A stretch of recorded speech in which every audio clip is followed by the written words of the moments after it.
Good afternoon and welcome to BuzzLocal.tv. I'm Eric Jingles. Thank you so much for watching.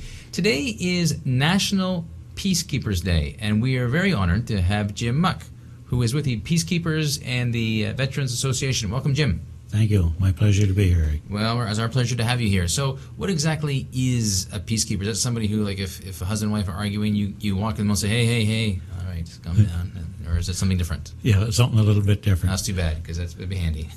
Yeah, no, what it is a member of the Canadian Forces or RCMP or the police who serve in peacekeeping roles and missions throughout the world. Okay.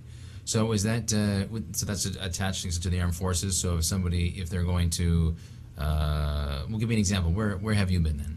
Well, in my case, back in the 70s, I did a tour in the Middle East, in Egypt, and I also did a tour in the Golan Heights up on the border of Israel and Syria. So I have, this is the UNDOF medal from the Golan Heights. This is the UNF medal from Egypt back in 75, 76, I guess. Okay, all right. So does one get to do that? Are you assigned to that, or do you have to volunteer to be peacekeeper, or how does that work?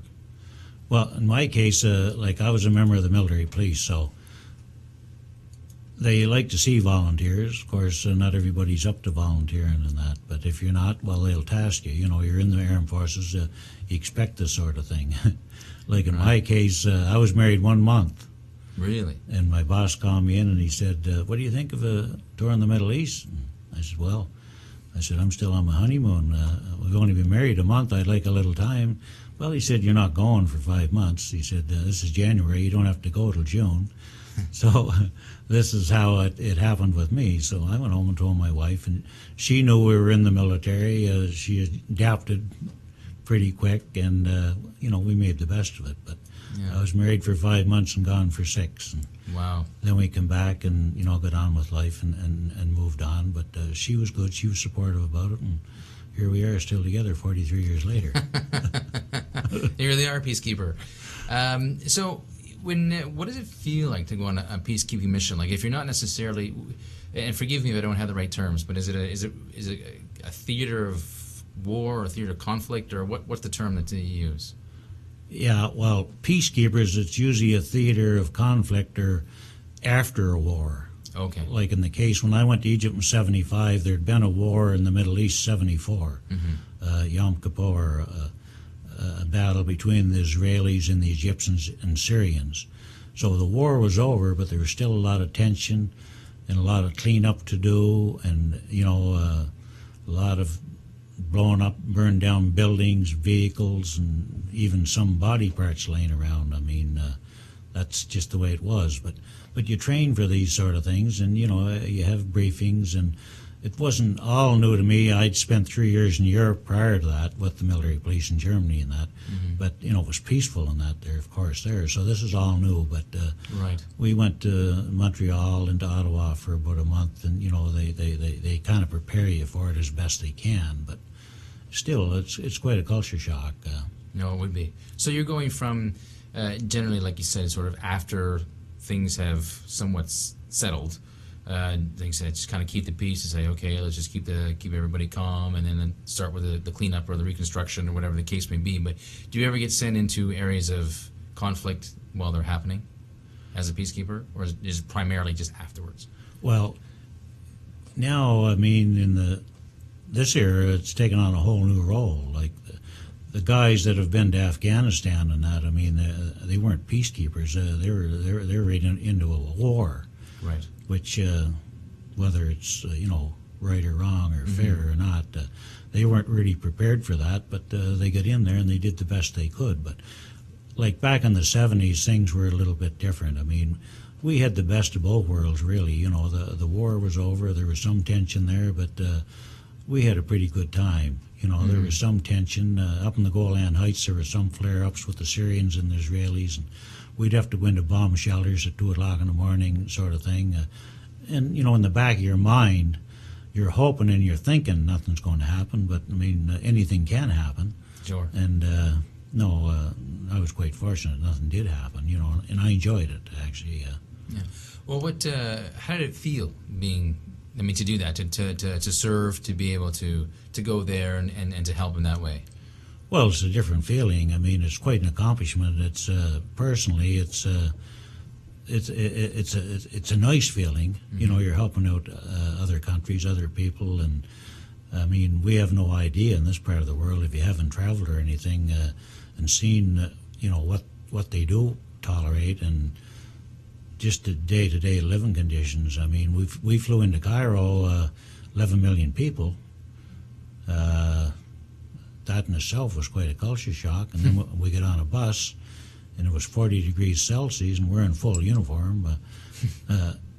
Drive for an hour and a half outside of Cairo to this little airfield where I'm going to be stationed for 6 months, and all of a sudden you start thinking, you know, am I really here? Is this what I signed up for?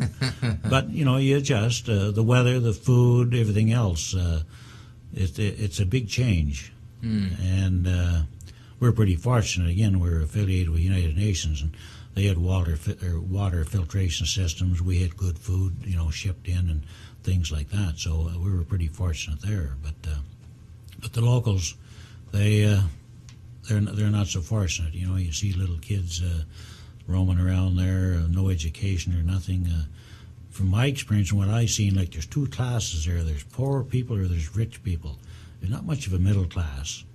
And you'd see kids 10, 12 years old working in a service station, pumping gas, changing tires and that. Don't have an opportunity to go to school. Don't have an opportunity to get an education.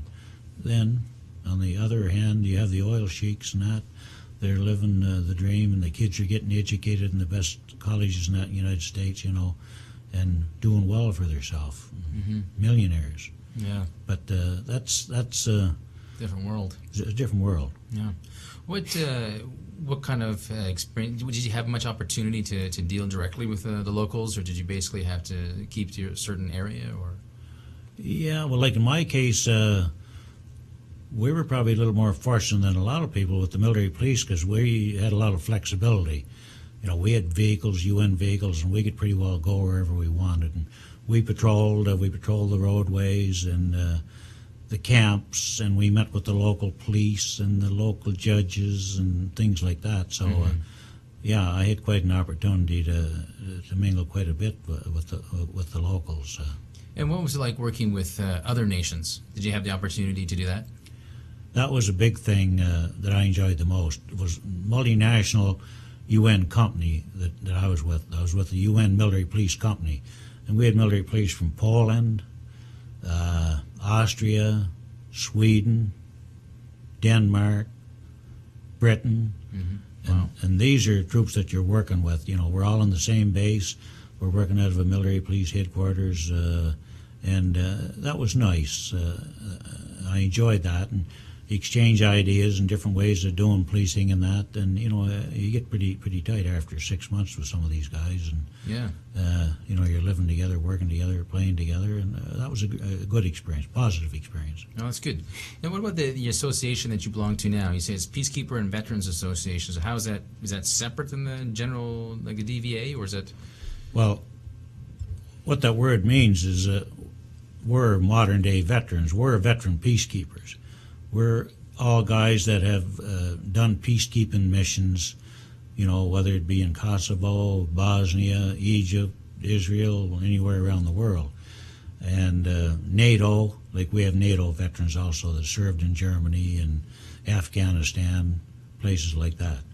So, yeah, we're all retired members of the Canadian Forces that have done peacekeeping missions. That's why it's Canadian Peacekeeping Veterans Association. I got you. Okay. Yeah. And it must be sort of interesting for you, I guess, or anybody really, that seemed that NATO was waning for a while. We figured, well, why do we need NATO anymore? And you know, should we put the money into it? And all of a sudden, it's like, whoa! And now we kind of maybe need to boost NATO again. Does that cause you any concern or worry, or what do you think? Well, it creates, you know, some concern as a citizen and as a former peacekeeper. We had a guest speaker today at Miramichi. I just came from Miramichi. We had our August 9th annual Peacekeepers Veterans Association parade, and we had a nice luncheon. But General Lou Coppins from down in St. John Way, he's a 3-star general, and he spoke. And it's not political, but there was a couple of politicians there, so he put a little spin on it, trying to encourage them, to support the veterans more, put more money into the armed forces, and the guys and girls that are out there on the front lines, give them the equipment they need to do the job. Just don't send them over there,